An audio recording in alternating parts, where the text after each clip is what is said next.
ओम नमो भगवते वासुदेवाय। ओम नमो भगवते वासुदेवाय। ओम नमो भगवते वासुदेवाय। ओम अज्ञानतिमिरान्धस्य ज्ञानाञ्जनशलाकया चक्षुरुन्मीलितं येन तस्मै श्रीगुरुवे नमः। जय श्री कृष्ण चैतन्य प्रभु नित्यानंद श्री अद्वैत गदाधर श्रीवासादि गौर भक्त वृंद। हरे कृष्ण कृष्ण कृष्ण हरे हरे, हरे राम राम राम हरे हरे। हरे कृष्ण। तो आज हम चर्चा करेंगे श्रीमद् भगवद गीता अध्याय 12 श्लोक संख्या 5 and 6। ये तु शर्वाणि कर्माणि मयि सन्न्यस्य मत्पराः अनन्येनैव योगेन मां ध्यायन्तु उपासते तेषामहं समुद्धरता मृत्युसंसारसागरात् भवामि न चिरात् पार्थ मय्यवेशितचेतसाम्।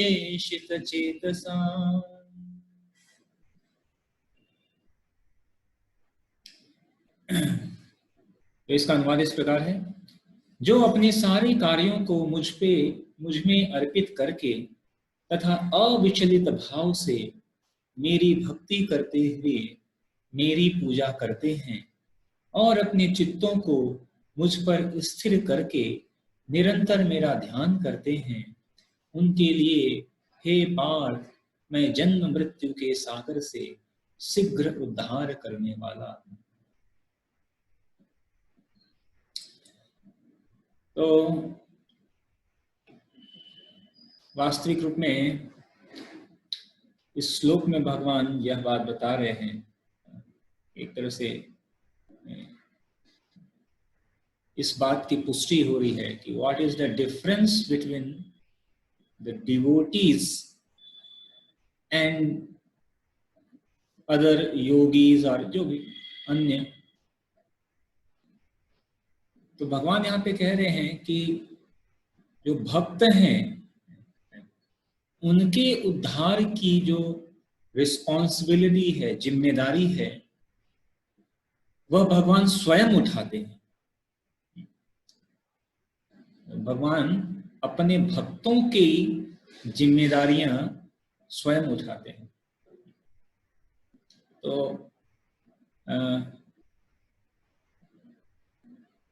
ऐसे एक ऐसे स्टोरी ऐसे याद आ रही है। हालांकि ये ऐसे कुछ कितना सत्य है कितना सत्य नहीं है यह तो कुछ पता नहीं है, लेकिन कई बार सिद्धांत को समझने के लिए हम इसको समझ सकते हैं। पता ना, वो अनेक अकबर बिरबल की अनेक स्टोरीज हैं। तो ऐसा ही एक सिद्धांत को समझने के लिए हम इसको बता सकते हैं। तो एक बार ऐसे राजा ने बोला मंत्री से कि मुस्लिम, चूंकि राजा मुस्लिम शासक थे, तो मंत्री से बोले कि आप लोग, आपके जो भगवान हैं, आपके भगवान कैसे हैं? उनके पास मतलब कोई शक्ति नहीं है। भगवद गीता में लिखा है यदा यदा ही धर्मस्य ग्लानिर्भवति भारत, मतलब भगवान को बार बार आना पड़ता है अपने भक्तों को बचाने के लिए, जो है परित्राणाय साधूनां, अपने भक्तों को बचाने के लिए भगवान को बार बार आना पड़ता है। कैसे भगवान है? मतलब भगवान मतलब ऐसे शक्तिशाली होना चाहिए, मतलब वो वहां से ही कुछ करे और काम हो जाए, तो उनको बार बार आना क्यों पड़ता है? ये तो मतलब यानी कि कुछ, और क्या उनके नौकर चाकर नहीं है? मतलब भगवान के अन्य लोग नहीं है, भगवान किसी को भेज दें, यार अरे जाओ मेरा भक्त संकट में, उसको बचा कर आओ, वो स्वयं क्यों आते हैं? तो मंत्री ने बोला कि ठीक है राजा जी, हम इसका उत्तर आपको बताएंगे कुछ दिनों के बाद। तो एक दिन ऐसे ही एक बगीचे में राजा बैठे हुए थे और उनका एक पुत्र था, और पुत्र जो है वो पास में ही उस बगीचे में एक सरोवर था। तो पुत्र उस सरोवर में नौका थी, उस नौका पर बैठकर वो ऐसा आनंद ले रहा था। तो जो मंत्री थे, मंत्री भी सरोवर में ही जो है उसी नौका में वो राजा के पुत्र के साथ थे। और एक समय जब वो घूम रहे थे सरोवर में, तो जो मंत्री थे उस मंत्री ने राजा के जो लड़के थे उनको धक्का दे दिया नाव से। और जैसे ही जब धक्का दिया तो वो जो बच्चा था वो सरोवर में गिर गया। तो जब जैसे ही वो सरोवर में गिरता है तो आसपास तो ऐसे अनेक सैनिक और पहरेदार सेवक वहां पे खड़े थे, लेकिन राजा ने जैसे ही देखा कि उनका बच्चा सरोवर में गिरा है, राजा ने किसी को देखा नहीं और दौड़कर सरोवर में छलांग लगा दिया और अपने बच्चे को गोद में उठाया और बाहर निकल के आए। और तुरंत ही फिर आदेश दिया कि यह जो मंत्री है उसको पकड़ के लाओ, हम उसको प्राण दंड देंगे, उसने मेरे बच्चे को ऐसे सरोवर में कैसे धक्का दे दिया। तो मंत्री को लाया गया, कहा कि आप मंत्री, आपने मेरे बच्चे को आपने धक्का दिया और सरोवर में गिराया, आपको मैं प्राण दंड दूंगा। तो मंत्री ने कहा कि ठीक है, आप मुझे प्राण दंड देना चाहते हैं तो दे सकते हैं, लेकिन एक प्रश्न का आप उत्तर दीजिए पहले, और उसके बाद प्राण दंड देना है तो दे दीजिए। मंत्री ने कहा कि देखिए, जब आपका पुत्र इस सरोवर में गिरा तो आसपास इतने ढेर सारे अनेकों सेवक सेविकाएं पहरेदार थे, तो आपने अपने पहरेदारों को क्यों नहीं कहा कि जाकर कूद कर मेरे बच्चे को बचाओ? आप स्वयं क्यों कूद कर अपने बच्चे को बचाने के लिए गए? आप तो राजा हैं, आप इतने ढेर सारे पहरेदार। तो राजा ने कहा कि अरे मैं राजा तो हूं, लेकिन मैं पिता हूं और ये पुत्र मेरे को बहुत अतिशय प्रिय है, और मैं किसी को भेजने का या किसी को कहने के लिए मैं इंतजार नहीं कर सकता अगर मेरा पुत्र संकट में है। तो मंत्री ने कहा कि उसी प्रकार यद्यपि कि जो भगवान हैं उन्हें अपने भक्तों को की रक्षा करने के लिए स्वयं आने की कोई बहुत ऐसे आवश्यकता नहीं है। अगर वो चाहें तो किसी को भेज कर भी या स्वयं वहां बैठे बैठे ही अपने भक्तों की रक्षा कर सकते हैं। लेकिन चूंकि भगवान अपने भक्तों से अतिशय प्रेम करते हैं, इसलिए वह अपने भक्तों को क्या कहते हैं, व्यक्तिगत रूप में अपने भक्तों के लिए आते हैं। अलग अलग युगों में हर बार भगवान अपने भक्तों के प्रेम में वशीभूत होकर व्यक्तिगत रूप में अपने भक्तों के लिए आते हैं, अपने भक्तों से प्रेम का आदान प्रदान करने के लिए आते हैं, अपने भक्तों को से आदान प्रदान, उनकी रक्षा, स्वयं बचाने के लिए, रक्षा करने के लिए आते हैं। इसमें भगवान को अतिशय आनंद आता है।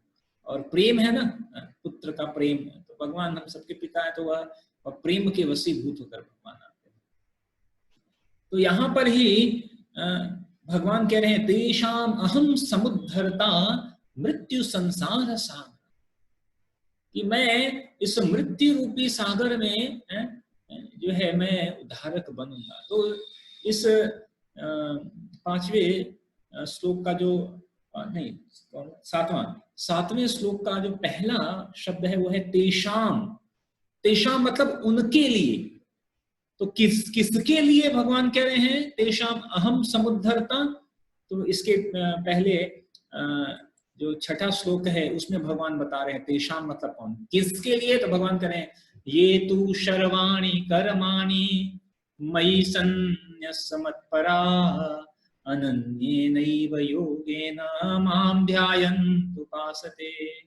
तो ये तू यानी जो सर्वाणि समस्त कर्माणि कर्मों को मई मुझ में संन्यस्य त्याग कर मत पराह मुझ में आसक्त होकर, कल हम बात कर रहे थे ना कि केवल कृष्ण के लिए भगवान कह रहे थे केवल मेरे लिए कार्य करो, मत कर्म कृत, क्या शब्द था, मत कर्म कृत यानी कृष्ण कर्म कृत। तो उसी चीज को भगवान यहाँ पे कह रहे हैं कि ये तू सर्वाणि जो अपने सारे कार्यों को मुझ में अर्पित करते हैं। तो सारे कार्य मतलब सारे, ऐसा नहीं कि कुछ पार्ट टाइम या कुछ 20% या 40% या 50 नहीं, अपने समस्त कार्यों को मुझ में अर्पित करते हैं और बिना किसी अविचलित भाव से, बिना किसी विचलन के अविचलित भाव से मेरी भक्ति करते हैं, मेरी पूजा करते हैं। अनन्य नैव योगेन, अनन्य अनन्य भाव से भक्ति योग के अभ्यास में वो लगे रहते हैं। और माम ध्यायन, किसका ध्यान करते हैं, माम भगवान करें मेरा ध्यान करते हैं, मेरा ध्यान करते हुए उपासते पूजा करते हैं। तो ऐसे जो भक्त है भगवान कह रहे हैं कि उसके लिए मैं क्या करता हूं, तेषाम अहम, उनके लिए मैं स्वयं, अहम मतलब मैं स्वयं क्या कर, भगवान कह रहे हैं समुद्धरता। समुद्धरता का मतलब यहाँ पे प्रभुपाद ने लिखा है उद्धारक। तो उद्धारक जो है कई हो सकते हैं। उद्धारक मतलब उद्धार करना, जैसे कोई विपत्ति है और उस विपत्ति से निकालने वाला जो व्यक्ति है वह है हमारा उद्धारक। तो ऐसे तो इस अनेकों उद्धारक हो सकते हैं। जैसे कोई समस्या है और कोई समस्या से आपको कोई व्यक्ति आए उससे निकाल दे, तो वह व्यक्ति आपके लिए उद्धारक है, ठीक है। और जो है अगर आप बीमार हैं और कोई डॉक्टर आए और आपका इलाज कर रहे हैं तो उस समय वो डॉक्टर आपके लिए उद्धारक है।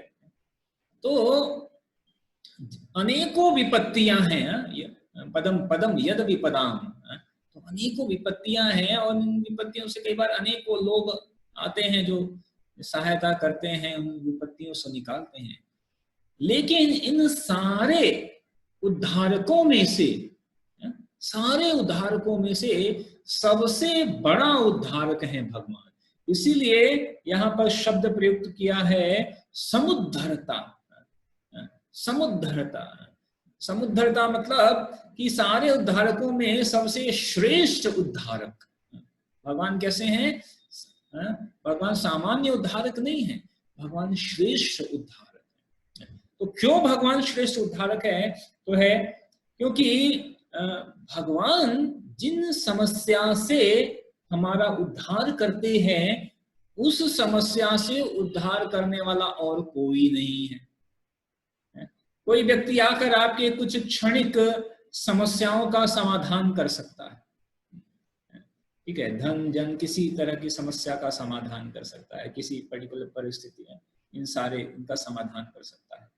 लेकिन इन सारे समस्याओं में कहते हैं ना, जो समस्या है उन समस्याओं से मुक्त करने वाले, तो जो इन समस्त समस्याओं में सबसे बड़ा जो संकट या भय का जो कारण है, भगवान यहाँ पे कहते हैं ना समुद्रता मृत्यु संसार सागर वामी न चिराग पार्थ मैयावेशित से।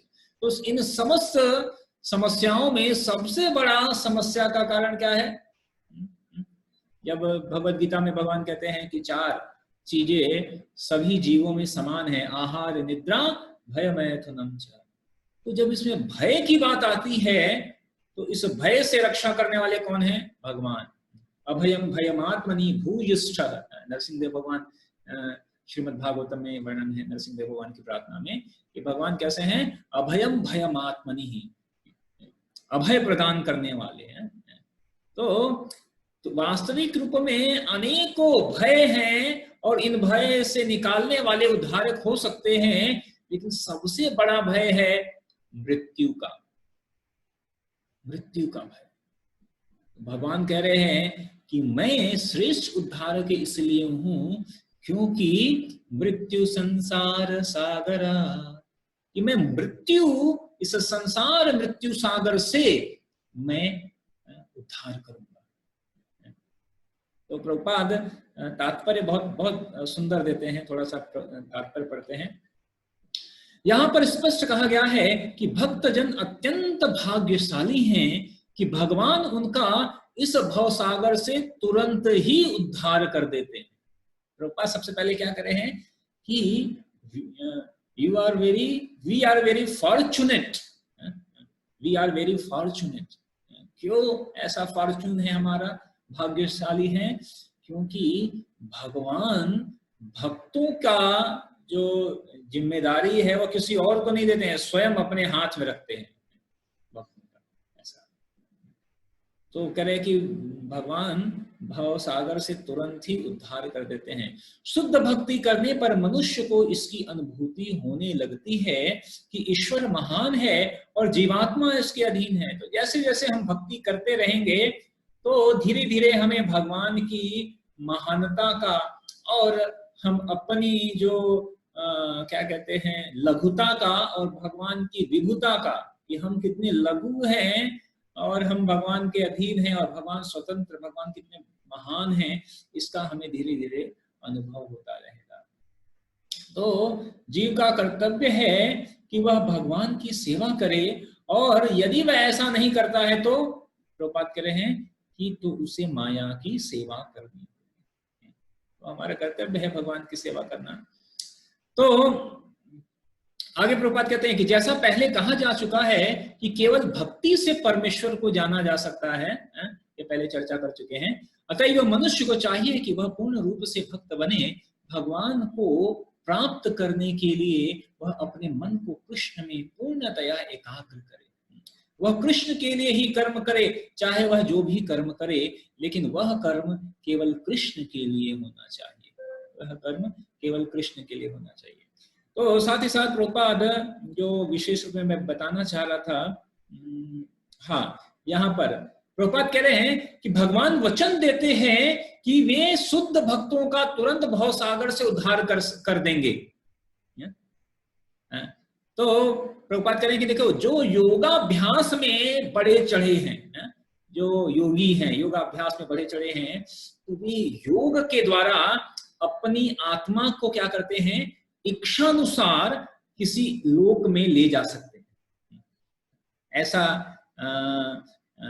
जो है योगी के पास यौगिक शक्ति आ जाती है कि वह जो योगी है वह अपनी इच्छानुसार अपने शरीर का त्याग कर सकता है किसी निश्चित समयावधि में, किसी विशेष अवधि में, किसी विशेष पक्ष में।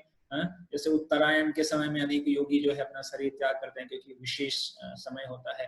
तो कह रहे हैं कि जो योगी गण हैं, जो योग में बढ़े चढ़े, सामान्य लोगों की बात नहीं कर रहे हैं, जो बड़े बड़े योगी हैं, योग में सिद्धि प्राप्त कर चुके हैं, ऐसे योगी क्या करते हैं कि वह एक निश्चित समयावधि पर आने पर वह अपने को एक यहाँ से अन्य उच्च लोकों में अपने आप को ट्रांसफर करते हैं, अपने आप को ले जाते हैं।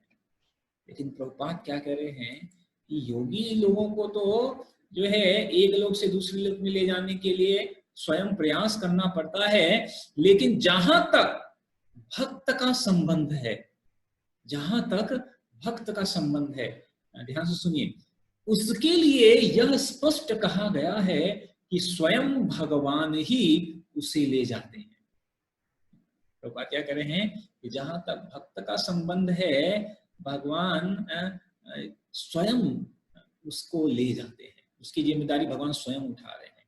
तो भक्त को वैकुंठ में जाने के पूर्व अनुभवी बनने के लिए प्रतीक्षा नहीं करनी पड़ती है कि किस तरह हम जो है ये उच्च लोकों में अपने को ट्रांसफर करे, वह अनुभव या वह यौगिक सिद्धि, उसके लिए जरूरत नहीं पड़ती है। और वराह पुराण में एक श्लोक, बहुत सुंदर श्लोक आया है। वराह पुराण में कहा गया है, नयामि परमं स्थानं चिरात् विगतिं विना गरुणदशकन्धमारोप्य यथेक्षन्मा निवारितः। तो उसमें बताया गया है कि बैकुंठ लोक में आत्मा को ले जाने के लिए, बैकुंठ लोक में आत्मा को ले जाने के लिए भक्त को किसी अष्टांग योग साधने की आवश्यकता नहीं हो। ऐसा ध्यान, यम, नियम, आसन, प्रत्याहार, ध्यान, समाधि, इन सब की अष्टांग योग पद्धति करने की आवश्यकता नहीं है भक्त को। इन सारे अष्टांग यौगिक क्रियाओं को करने की जरूरत नहीं है। इसके जगह पर कहा गया है गरुण गरुण स्कंधमारोप्य। इसका भार क्या करते हैं? भगवान स्वयं अपने ऊपर ले लेते हैं। कैसे? वो गरुड़ के कंधे पर, मतलब गरुड़ के ऊपर सवार होकर भगवान आते हैं, स्वयं आते हैं और उसको लेकर जाते हैं। तो प्रभुपाद कह रहे हैं यहाँ पर स्पष्ट है कि भगवान वे स्वयं ही उद्धारक बनते हैं। जैसे बालक अपने माता पिता के द्वारा अपने आप स्वतः ही रक्षित होता रहता है, जिससे उसकी स्थिति सुरक्षित रहती है। जैसे बालक को चिंता करने की जरूरत नहीं होती है, बालक को चिंता करने की जरूरत नहीं होती है कि मेरी रक्षा कौन करेगा। कुछ समस्या है तो हम अपनी रक्षा के लिए कुछ उपाय करना, बालक नहीं करता। वो तो आराम से खेलता रहता है, मस्त रहता है, आनंद में रहता है, कुछ भी करता रहता है।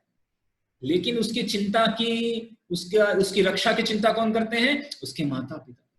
उसके माता पिता चिंतित रहते हैं कि अरे मेरे बालक को कैसे इसकी रक्षा करें। श्रीमद् महाभारत के युद्ध में जब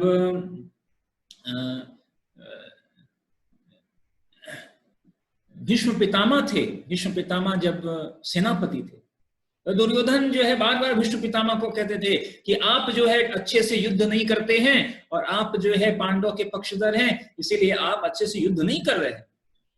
तो भीष्म पितामह को जब ऐसा बार बार दुर्योधन कर रहा था तो भीष्म पितामह को बहुत क्रोध आया।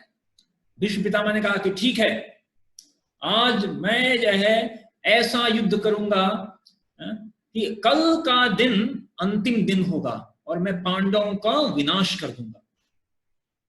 तो और उन्होंने कहा, उन्होंने 5 दिव्य अस्त्र प्रकट किए।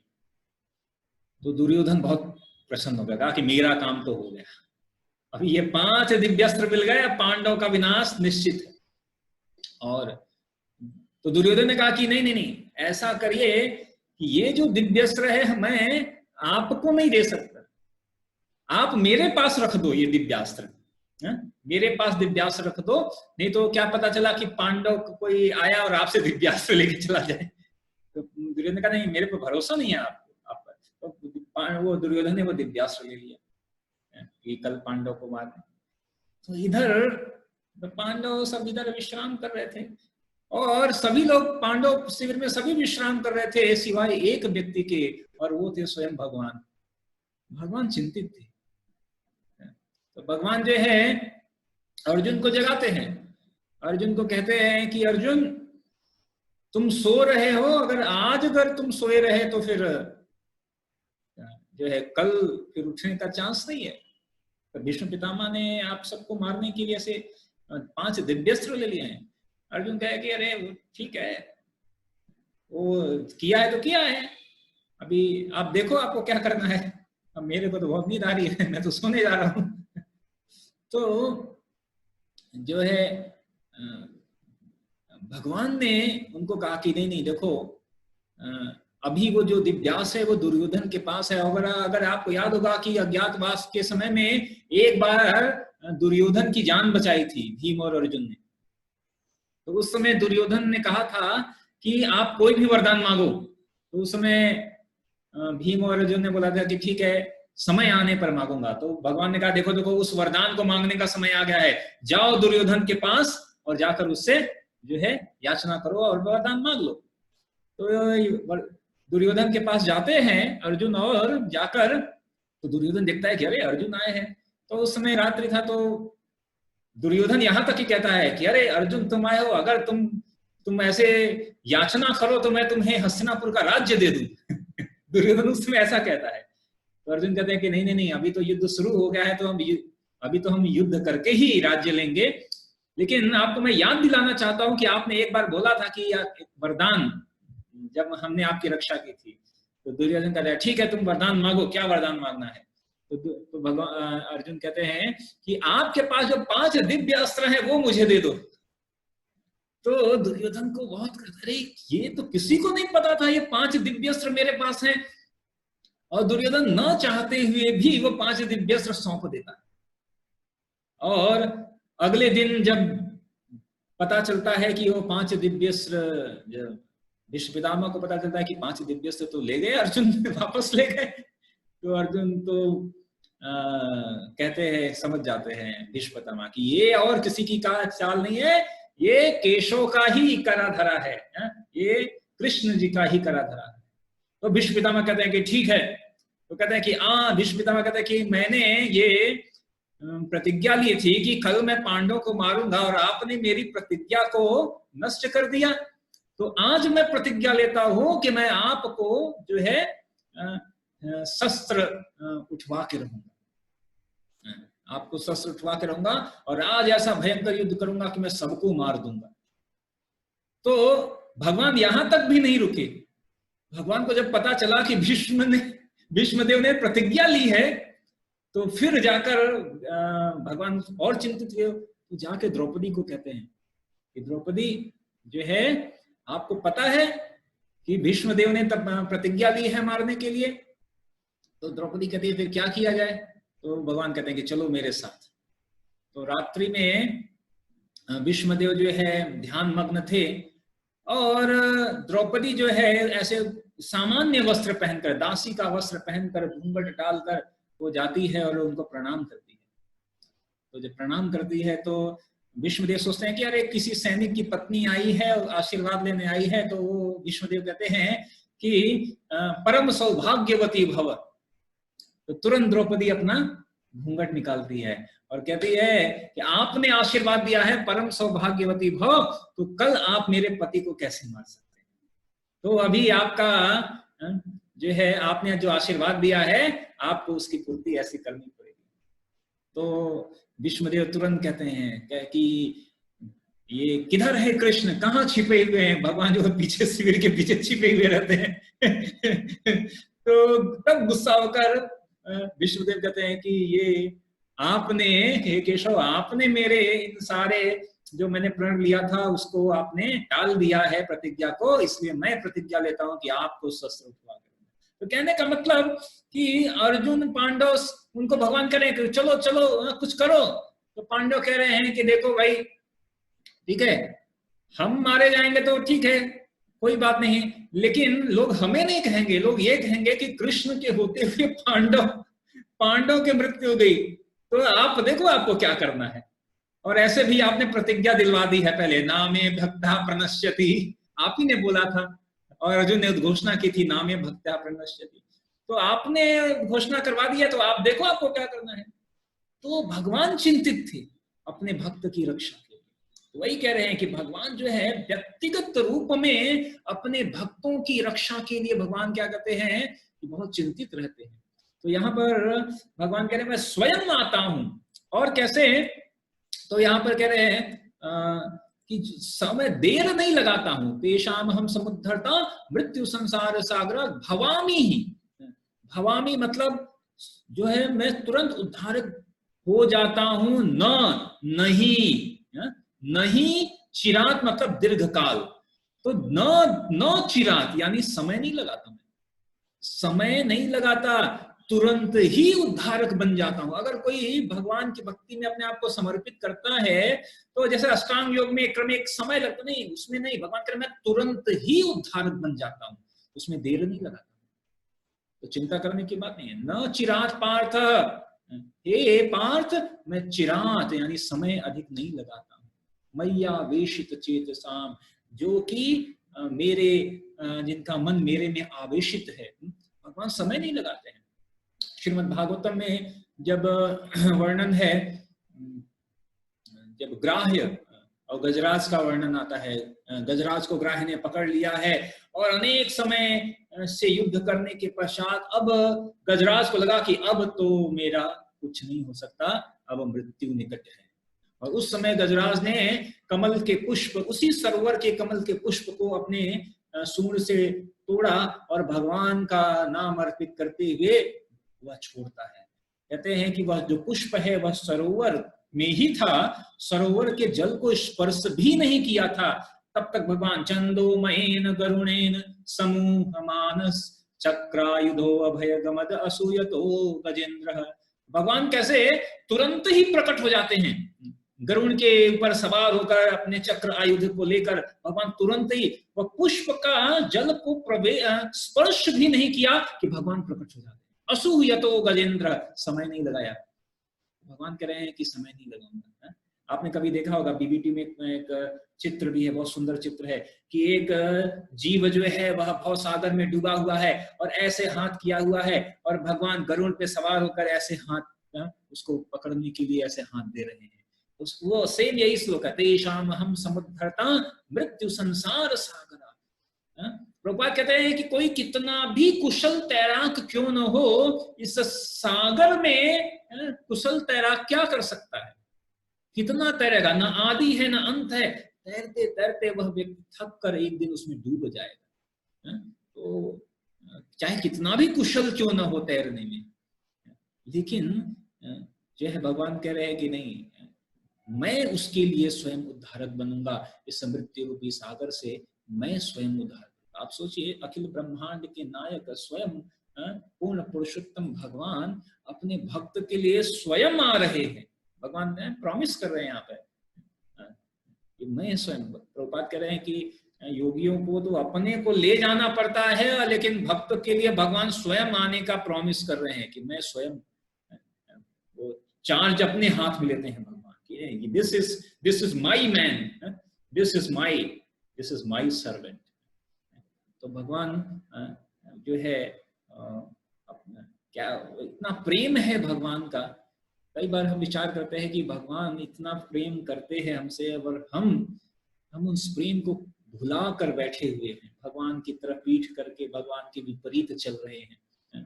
भगवान बार बार याद दिलाते हैं, हम बार बार भूल जाते हैं। भगवान बार बार बुलाते हैं, हम दूर भागते जा रहे हैं। तो वी कांट इमेजिन, हम वास्तविक रूप में समझना और उसको परिकल्पना करना हमारे बस में नहीं है कि भगवान हमसे कितना प्रेम करते हैं।